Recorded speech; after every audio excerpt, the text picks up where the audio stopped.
Aloha!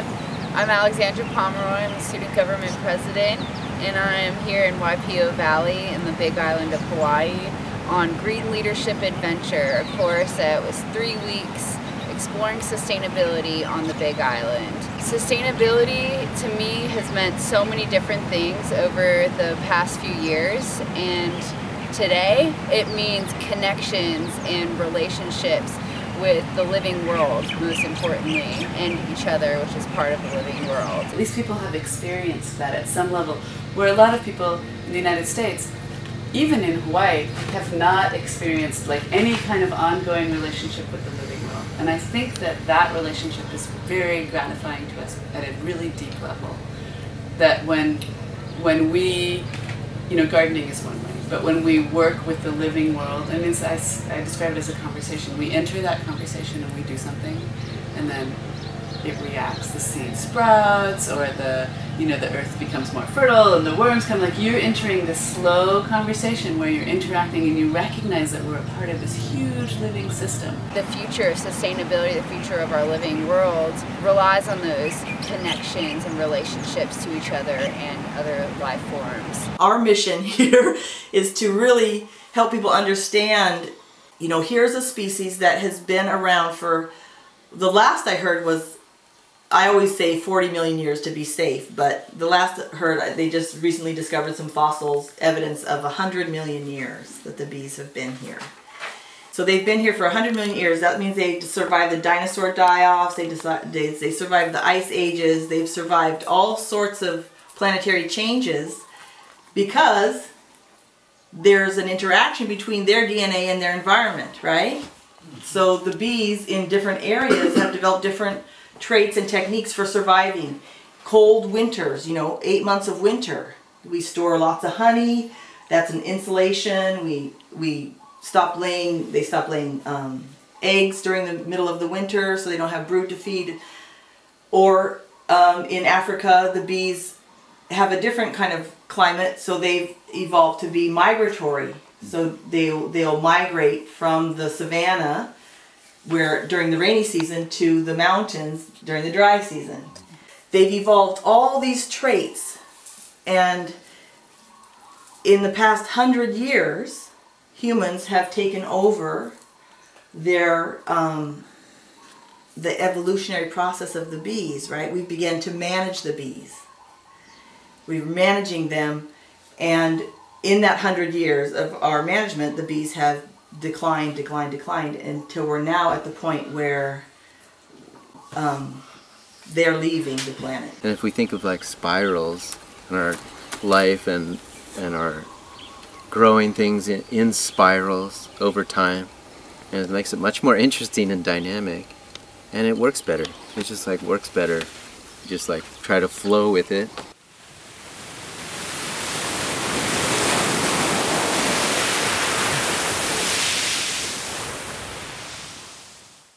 All new houses built on the Big Island now have to have solar hot water because it just makes sense. So we've been seeing a lot of solar hot water, lots of solar panels, and that's not the only thing that means sustainability though. We've also been seeing a lot of non-GMO project verified posters all over the place, which is really interesting because the home base for that project is in Fairfield, Iowa, where I'm coming from.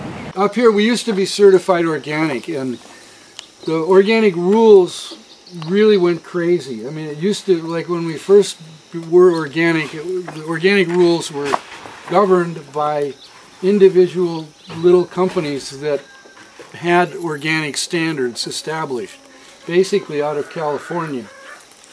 And we were, since from 1992, certified organic.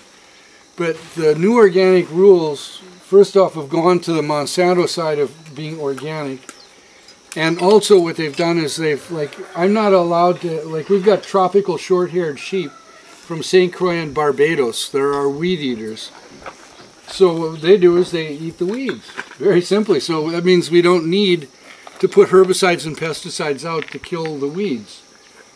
But the organic rules state that if I have sheep eating and pooping in the field, I've got to go around and collect all the poop and then use the chemicals breakdown for the poop to make it an organic poop, which is ridiculous because it's organic to begin with. Theoretically, or in the organic standards now, I can't legally have birds, I can't have chickens like over there, because they might go to another place and take an unorganic food and poop it here. And so to me, the organic rules have gone crazy. So what we did is we established a word, which is think organarchy. And it's not a real word, but it's sort of our real word. Modern agricultural practices is no. We can force feed them. We can make them bigger. We can make them greater. Production they can get. But at what expense? Yeah.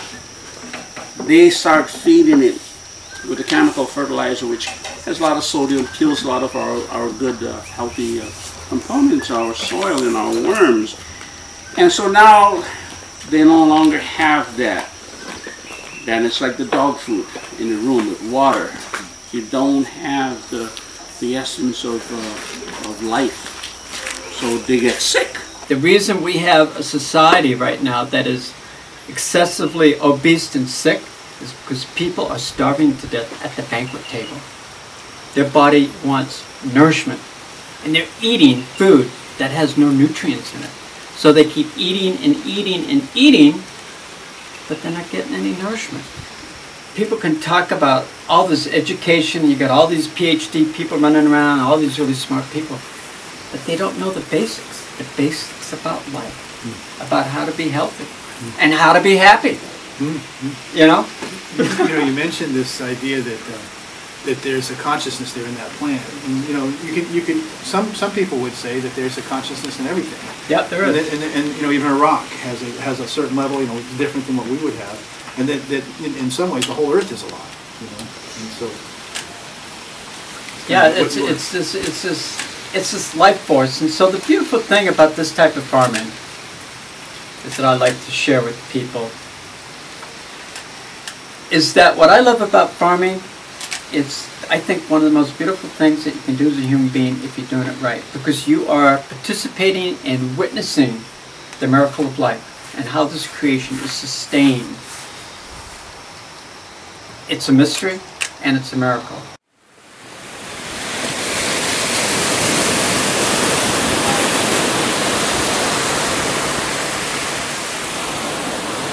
How can we make sustainability accessible and easy to do for so many people, not just people who have had the luxury of taking classes or learning about it, but how can we incorporate this to students of all ages and to people all over the world? How can we make sustainability, how can we make nourishment and life force, the life-sustaining force, accessible to all people? So that's something I'm still exploring, and I'm very grateful to be here. Aloha. When you do natural farming, you have to change your whole mind concept. You have to start thinking with your heart. You have to start looking with your heart. Forget about your mind and all this information that you receive, but start looking in a softer, more loving way, and that we should treat our animals and our crops as though they're our children, with a lot of love and respect. And in so doing that, you become humble and you don't become the most important thing in the universe. You realize that you're not the center of the universe anymore, that you're just a very small part of it.